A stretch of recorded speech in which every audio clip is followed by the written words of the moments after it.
Clean Coders with Micah Martin. The Azure and Devops podcast is a show for developers and DevOps professionals shipping software using the latest in .NET, Azure, AI, and DevOps. Listen on to learn how to increase quality, ship quickly, and operate well. The show is sponsored by ClearMeasure, a full-service software architecture and engineering firm. Find them at www.clearmeasure.com. And now your host, Jeffrey Palermo. Welcome to the show. I'm Jeffrey Palermo, your host for helping you and your teams move fast and deliver quality and to run your software with confidence in Azure, all while using everything that the .NET ecosystem has to offer. I'm excited about my guest today on the show, Micah Martin. He's a co-founder and CEO and also the studio director for Clean Coders. He's a second-generation programmer. He's a serial entrepreneur, a family man, pilot, airplane builder, engineer, author, and he likes to just be a normal guy trying to enjoy life to the fullest. He's also a co-author of the book Agile Principles, Patterns, and Practices in C#, along with his father, Robert C. Martin, also known as Uncle Bob. And he's a contributor to the popular testing framework FitNesse, among many other things. So, Micah, welcome to the show. How are you, sir? I'm doing great, Jeffrey. Thanks for having me. No, my pleasure. My pleasure. There's so many things I want to ask you about, but you've been programming for a long time.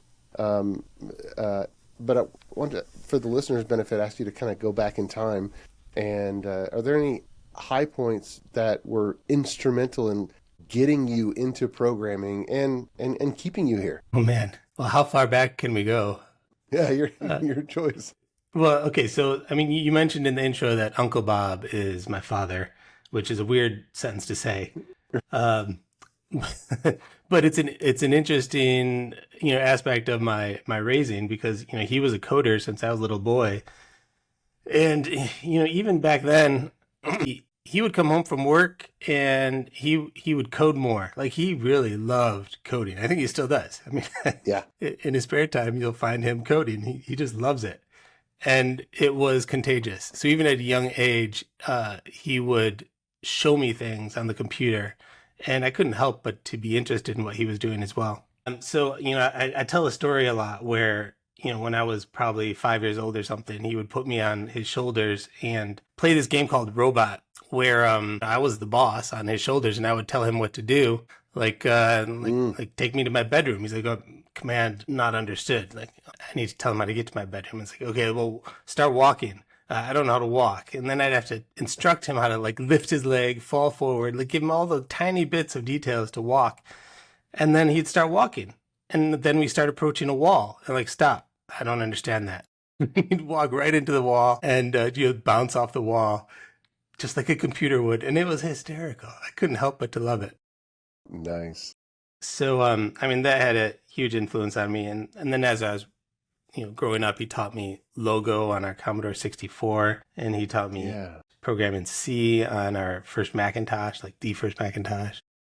I think the next pivotal moment was when I graduated college, because, I'd spent 4 years at university and I thought I was hot stuff. I was ready to code. Yeah. And, I had got several job offers, but my dad gave me a pitch to work with him, and I bought it. So my first job was working with my dad. I mean, two amazing things happened at that point. One, I realized that I didn't know what I was doing. 4 years of university, and I did not know how to build software. That was humbling. The second thing was that he was working with all these masters of the industry, like Kent Beck and Ward Cunningham and Ron Jeffries, and these guys were walking around all the time. And it was such an opportunity. I realized the privilege I had at that moment, and I just soaked it in. I learned as much as I could from these guys, and that was very formative for my software career. Wow. I'll say. Fantastic. And now you run Clean Coders. For the listeners, what is that? Clean Coders is it's a business. It's really two facets. So the first facet of the business is software training. And let's just get down to it. My dad, around the year 2009 or so, he was interested in making videos. And he was unsatisfied with the options to distribute his videos. And so we talked about it. It's like, Dad, I could write you a website to distribute videos. He's like, oh, it's not a bad idea. Let's start a company to do that. So we started Clean Coders. And for the first 10 years, that's what it was. It was just a website to sell training videos about software. Mm-hmm. Around the year 2020, I got back into software. Now, that's a different story I can tell later, but I hadn't been writing code for several years. Okay. And I got back into software, and well, the code base for Clean Coders was kind of a mess. And so I got pulled back into it and trying to clean up the mess that was there for the Clean Coders website. Having not coded for 5 years, I fell in love again. I was like, man, this coding stuff is brilliant. It just, the days go by and I don't know where my time went, and I'm just having so much fun building it. I got to do this again. Mm-hmm. And so I talked to my dad. I was like, we should start up a branch of Clean Coders to do contract software development. And so we started Clean Coders Studio. Same name, Clean Coders brand, but we develop software in our studio for anyone that needs software. So those are the two facets. One is software training, and the other facet is custom software development. Nice. So on the software training, you mentioned when you got out of university, you realized that you didn't know how to build software. And now I'm sure you've seen so many other young people who've kind of had the same realization. Are there any themes that have emerged that kind of are obvious patterns that just seem to repeat themselves over and over with new generations of developers about just things that they miss and have to learn later in their career? Well, there's a pattern, and there's one that I've kind of forced, which is a software apprenticeship. If I look back on how I entered software, like coming out of college and working for a software company, it was the fact that I was working with people who knew what they were doing. I was learning from experts, and that was a key difference. And as I talked to other people, like almost everybody who had become a strong developer had a similar experience where there was a mentor in their life who kind of showed them the ropes and got them up to snuff in their skills of writing software. And so early in my days at my father's company, there was this book that went around. It was called Software Craftsmanship by Pete McBreen. So I read that book, just soaked it up. And he compares software to other crafts throughout history, like woodworking or blacksmithing. And the pattern for hundreds of years has been, maybe even thousands of years, has been that people who are interested in a craft will enter that craft as an apprentice, where they are working with a master craftsman, and their job is to learn the craft. There are parallels that don't quite work modern day, like indentured servitude, but this idea of learning from an experienced developer, I thought was key. Mm-hmm. And there's another parallel in my stories, which is martial arts, because martial arts was a big part of my life as a teenager and even as an adult. I just got my black belt in Kempo karate. Wow. Doing that with my son. So it's still influential. And in the world of martial arts, you, as a student, you're learning from your sensei, who was a master at this art. And so when I read Software Craftsmanship, that book seemed totally natural. Like, this is how martial arts works as well. And I felt like this is how software needs to work. And so I pitched to my dad, even back then, in the early 2000s, like, if we're going to hire someone, we should probably hire them as an apprentice, where their job is to learn. That's it, just to learn software. And then after a while, they can start writing code with us. Mm-hmm. And that pattern, I took that to the next company that I started in Chicago. I did that for about 10 years. And apprenticeship was a key differentiator. That was unique to our business. And it was it was great, and it was problematic because, our apprentices were, people got to know that, this company that I had was creating apprentices, and they were skilled. They knew what they were doing. And so people would start poaching our apprentices. Which made it hard because I'll tell you about the program in a little bit, but it meant we were losing money. It was hard for business. But it also meant our teams were very strong. And so when we started Clean Coders Studio, it was a no-brainer. Like, we are going to do apprenticeship at Clean Coders Studio. And so have I seen patterns? Yes, apprenticeship. And I believe that is the way to do it. It works. It's worked for decades for me, and I believe it's the best way to bring new software developers into the industry. That's a good point of learning from masters. I do remember I had some contracts while I was in college, but I remember after college, the first company that wanted to hire graduates was Dell Computer Corporation. So I kind of went there. And my underlying assumption, my untested underlying assumption was, surely I'm going to go work with the masters. This is Dell Computer Corporation. There's going to be so many people to work from. And there were, but it wasn't universal like I just expected. This untested hypothesis that this famous tech company. So I think that's so important to focus on, who am I going to be learning from? I love that. Yeah. I love that.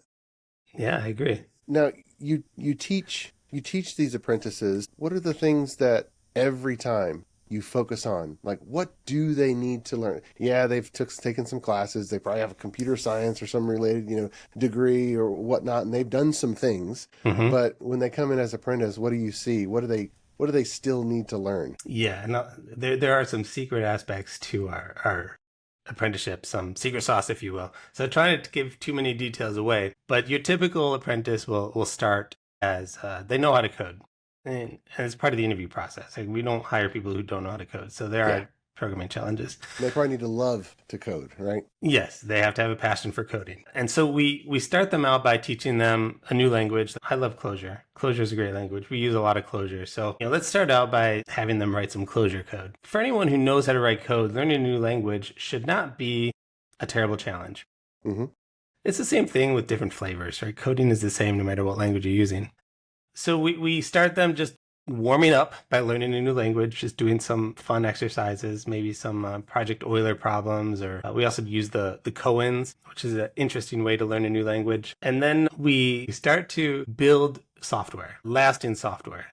What you'll find with a lot of people that get out of college is that they know how to solve problems, right? They've built data structures, they've written algorithms, because those are the classes they had in college. Right. And getting those programs to work is one thing, but then to live with that software, to extend it, to maintain it, is a whole different story that most people at an entry level have never experienced. Like, how do I live with this code that I've written? And so we work on these projects that they have to live with their code week after week, and they have to extend it and modify it. And those are important skills to develop. Another aspect of our apprenticeship is the Agile process. And I know you talked with my father about this a bit. Like, we prescribe to the extreme programming model pretty much. Yeah. Pretty closely. So we use test-driven development, 1 week iterations. They write stories, they estimate them. The customer prioritizes the stories. Getting new developers used to this style where they have to deliver every week. Like, they don't have a whole semester to build their project. No, we need results in a week so that we can ship it. That's an important lesson to learn. And then also this idea of, when you estimate a story and it gets prioritized in an iteration, that is a commitment. You've told us how long it's going to take to build, and we've given you that much time to build it. If you don't deliver at the end of the week, then you are not fulfilling your commitments. This seems to be a big issue as well for new developers. Like, oh, I actually have to deliver this, and there's a deadline. So that's how things get started, and then we just build on it from there to prepare them to work with the rest of our craftsmen on client projects. Nice. Yeah, there's so many conversations around Agile that have happened in the last 25 years, and that commitment has seemed to be a very important aspect from where I sit. Now, extreme programming and test-driven development, those have been around a long time. I know this is an older framework, but you put a lot of work into the FitNesse testing framework. And I bring it up because it doesn't seem like that problem set is still universally fixed in the industry. And so I want to pick your brain, like, how you think about that problem set. I know FitNesse is old. Is there anything that's kind of replaced it or technique, or can you talk about the importance of that type of testing? Yeah, so FitNesse is a acceptance testing and standalone wiki all in one project. And just for the background, like, Ward Cunningham invented this framework called FIT, a framework for integration testing. Acceptance testing is one of the practices of extreme programming. These are high-level tests written by the customer to make sure that the software does what they wanted you to build. And we were using FIT in our training classes at my father's company, and we needed a way to make it easier for customers to write these tests. And we can't expect customers to be checking code out of source control and editing text files. They just don't have the patience for that, we found. So what we built is a wiki, another one of Ward Cunningham's inventions, We just took two awards creations and smashed them together into one project. And as a wiki, now this is a website, and customers can go into the website, look at the test that they're interested in, hit the edit button, and just edit the test in the wiki. And then the developers can take that and run that against their code. So that's what FitNesse is. And there's lots of tools and techniques built into FitNesse to allow you to organize and manage your tests. Acceptance testing is a critical component of software. And I will say that on the start of projects, we don't typically do acceptance testing because we have this very tight-knit communication where we can get away without doing it. But once you reach a certain maturity, that need arises. You need something to help you scale. And acceptance testing is the tool of choice. So yes, I still use acceptance testing. Like these days, Cucumber seems to be one of the main tools. And we use Cucumber a lot for our acceptance testing. But I long for the ease of use that FitNesse gave us. Now FitNesse, I won't use FitNesse again. I mean, I do every once in a while. I spin it up and I start running it. Yeah, it's older. But the techniques we used are kind of antiquated. And so I've thought many times about building a more modern version of FitNesse because the need for that type of shared resource that FitNesse gave, the developers and the customers were using the same tool, and there has been no replacement for it, and we need one. Right. So I think if someone doesn't build it, I think my team might build it. Yeah. We'll see. Well, that's true. You mentioned Cucumber and Selenium and Watton. I think maybe if you think of the new the Playwright framework, those are all basically web browser drivers. Open it up, go to a page, click on something, and that's yet more programming. And what I remember about FitNesse and just that technique was the non-programmers were actually able to write what in effect was the script because it was so natural language. That's these right. Tables, and I was talking to another podcast guest, and this is just a hypothesis, but they were opining of whether a series of AI prompts could be the natural language bridge to the script that was necessary to run a browser, click on a button. But that's just hypothesis at this level. You're right. There's a gap. There's a gap there in our industry, isn't there? Yeah, there is. This is one of the things I think AI excels at is generating test data. Maybe not so much tests because writing tests is a lot like coding. And again, AIs start daydreaming and go off the rails. Mm-hmm. So they still need to be supervised. But they're a great tool for generating tests. And now you got me thinking. I'm going to have to mull over that some more. Well, you do a lot of teaching and I do less teaching, but some amount. And what I've found myself explaining to people is in order for developers to write the proper code, they need to know all the supported scenarios and try not to use any jargon. What I end up telling them is jot down some bulleted test scenarios. Once they say, hey, I'm done with this, you already know what things that you're going to check to make sure that, hey, it does what you want it to. Can you just jot down some bullet list of, if it's a stupid login screen, a simple login screen, you're probably going to check, good username, good password. If you want it to show, wrong okay, what message did you want? Where do you want it to show up? And if you're doing wrong password, you already know those scenarios. Can we jot them down maybe ahead of when the developer writes the code? And then, well, guess what? The developer can easily just take those scenarios and make them into executable tests. And boom, now you have acceptance tests. Make them execute. Yeah. Then you don't have to do it manually. And just let the computer run through those tests for you. Makes your job so much easier. Yeah, let the people, I don't know, make up some tests on the fly, do exploratory testing as opposed to, let me check the baseline conditions. So now I want to ask you about, this is often brought up, the notion of craftsman versus engineering as if a dichotomy. No analogy fits perfectly, but how do you think about those two concepts? Or do you even care? No, I do care. Yeah, I care a lot. In the podcast you did with my father recently, you guys talked about what happened to Agile, and he talked about how it got taken over by the Scrum Masters and the managers. And I watched this happen because, we were, in my dad's father, we were organizing those conferences at the beginning, like XP Universe. Yeah. And Agile Universe. And those conferences were glorious. You get a couple of hundred developers all together. And man, it was great. Like, I remember meeting some of the most amazing people. And, we would have these sessions where we would just write code, like Hunt the Wumpus games, but our focus was on test-driven development. So people would just sit down and you'd start writing TDD with strangers that you never met. And we were just totally geeking out. Those conferences were wonderful. But over the years, it's exactly as my father described. It started being taken over by the managers, and it wasn't about coding anymore. It was more about the process and the management of the developers, to the point where I stopped going. And it was really sad. And at the same time, I was doing consulting work for my father, where we'd go into companies and help them transition to an agile process. And we found that lots of these companies had adopted Scrum because they had hired a Scrum Master, and so there was certification.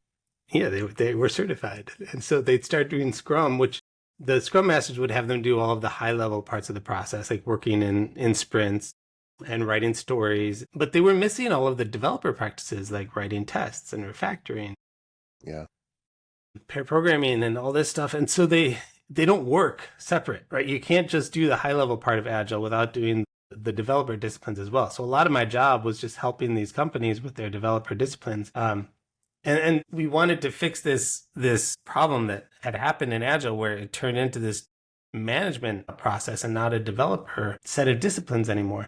Mm-hmm.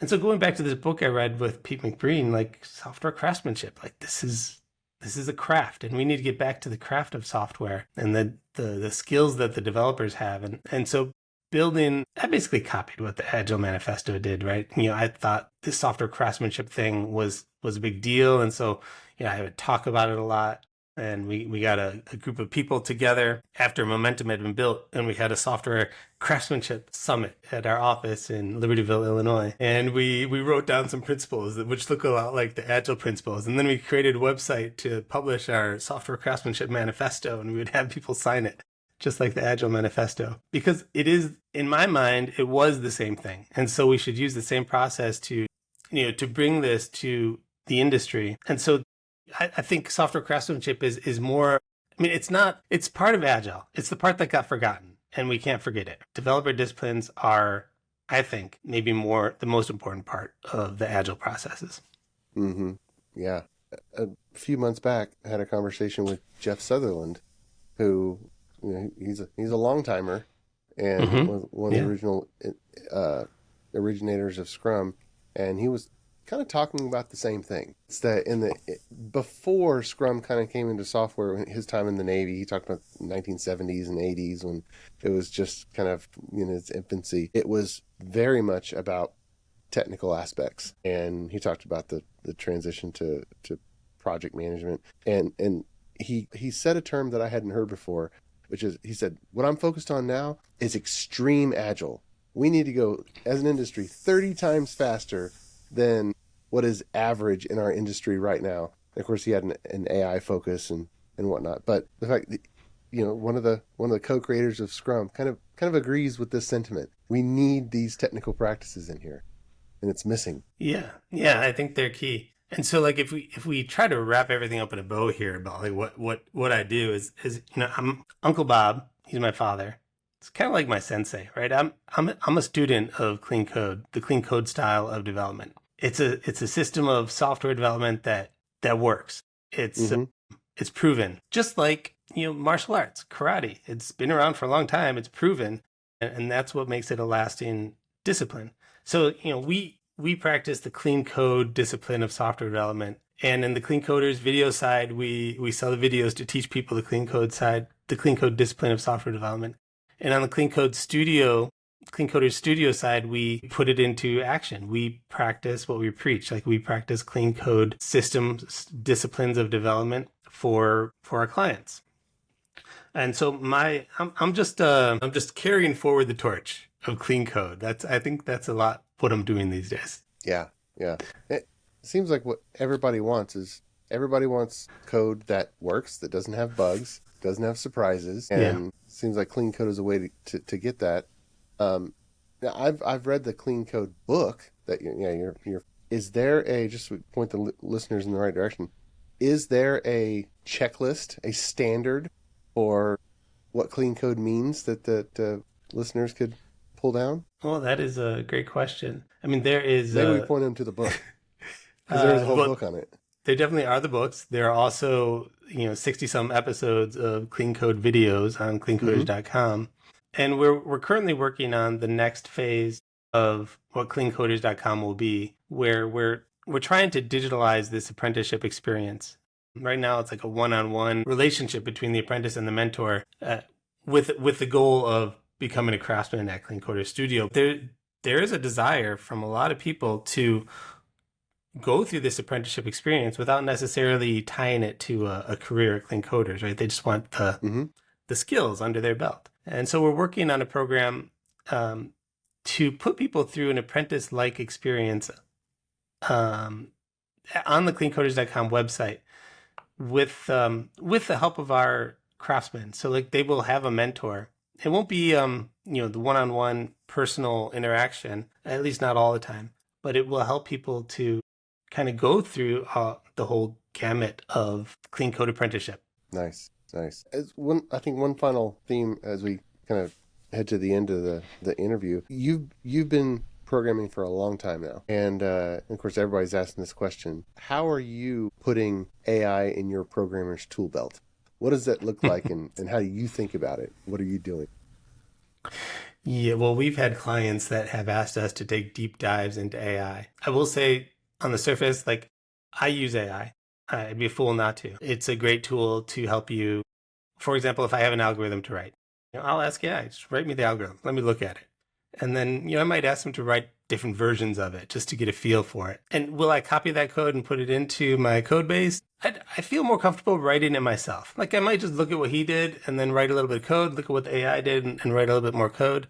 But I want to feel like I understand it. Like I own that code now. So I won't just copy it into my code base, but I'll use it a lot. And like I said earlier, it's great for generating test data. You give it the shape of data you need and ask it to generate it. It'll just generate it infinitely. Like it's wonderful.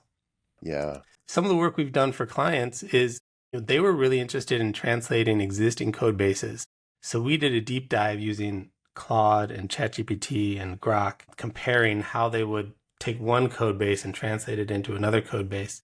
Mm-hmm. And on the surface, it would work somewhat well. I think Claude was the dominant AI in this case, but it wasn't automatic. Like you still had to hold its hand and convince it to do it the way you wanted it. We had tests for our code, so we needed to translate the tests as well. But in every scenario we put it through, it would go off the rails at some point and just start daydreaming. It's not there yet. Yeah.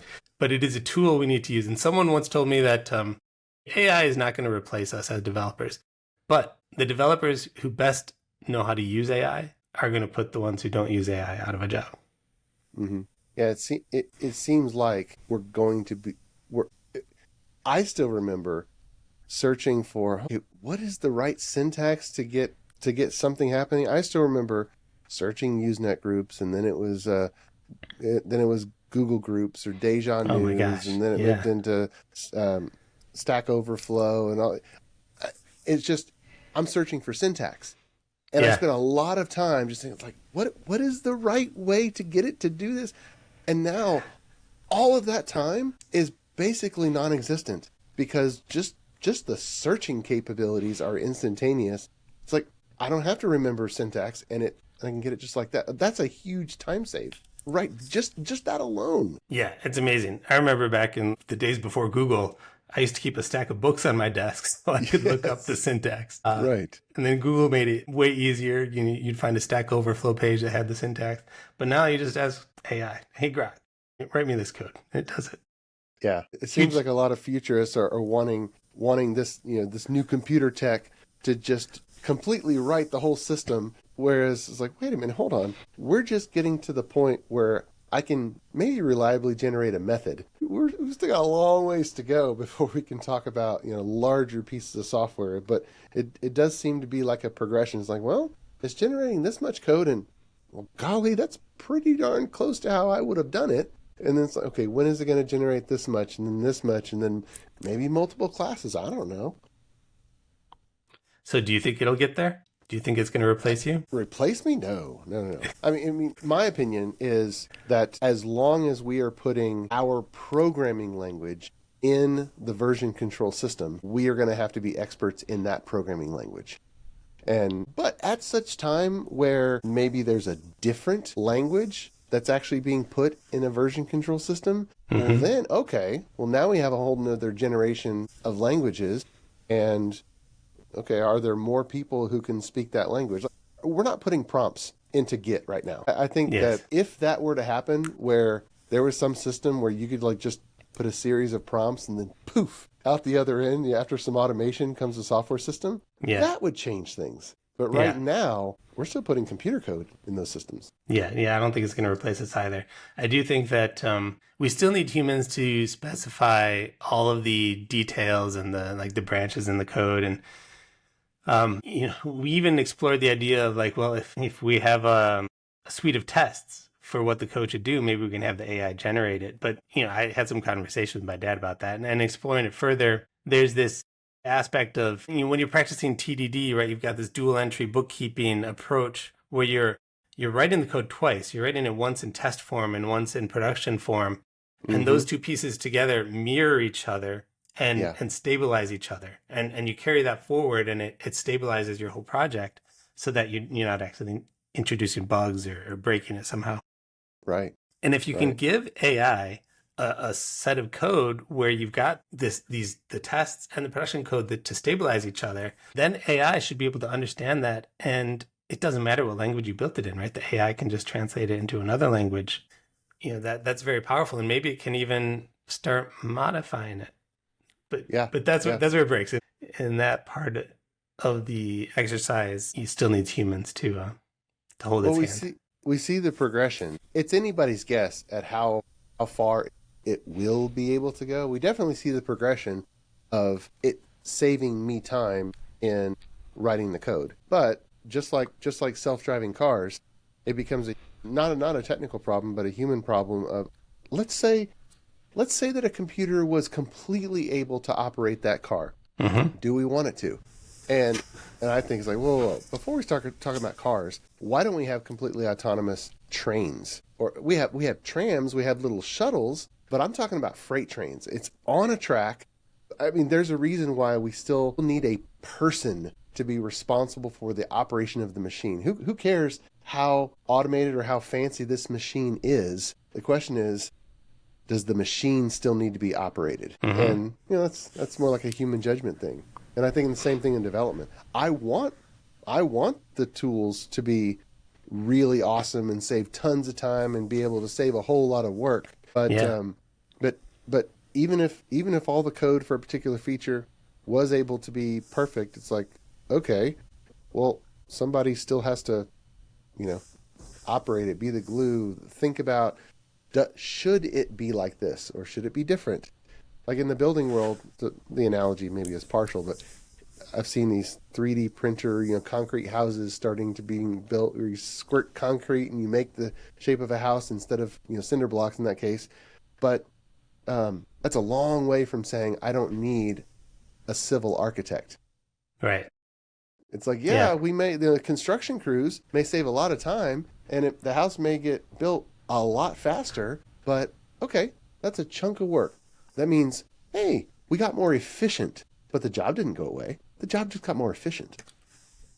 Yep. And another industry, you mentioned I was a pilot in the intro, is aviation, right? We have got autopilots on planes that do amazing things. Like they can fly the plane. A new feature of general aviation planes, Cirrus planes, is that there's a button you can push. Like if something happens to your pilot, you push the button and it will find the nearest airport and land itself. The plane will do this all by itself. It's just so good.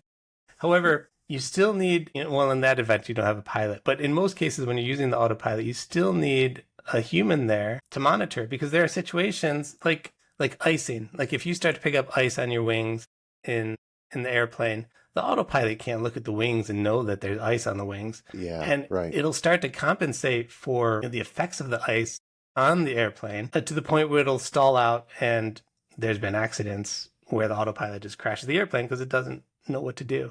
And so you still need the humans there to monitor it and babysit it. And just like in software, we need humans there to to monitor and babysit. And these are machines. Every machine has to be maintained. Every machine is going to break down at some form or fashion. Yeah, you could have autonomous car races at some point, but you're probably going to have a race team that they're better operators of this automated race car if that actually happens. Yeah. Well, this has been a really, really intriguing conversation. I appreciate you sharing your career and Clean Coders and how you think about that. And I think hopefully we intrigued some younger developers to think about who they have hitched their wagon to. Who is their sensei? Who is their master? Yeah, mentors are great. We should all find one. Right, exactly. But well, thanks for coming on the show and visiting with me today. Thanks I really for having appreciate me. it. It's been a pleasure. My pleasure. Well, until next time, dear listener, keep shipping. You've been listening to the Azure and DevOps podcast. You can find us on YouTube, Apple Podcasts, Google Play, and anywhere you get your podcasts.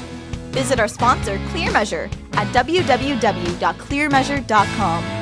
And on behalf of your host, Jeffrey Palermo, thanks for listening, and may God bless you.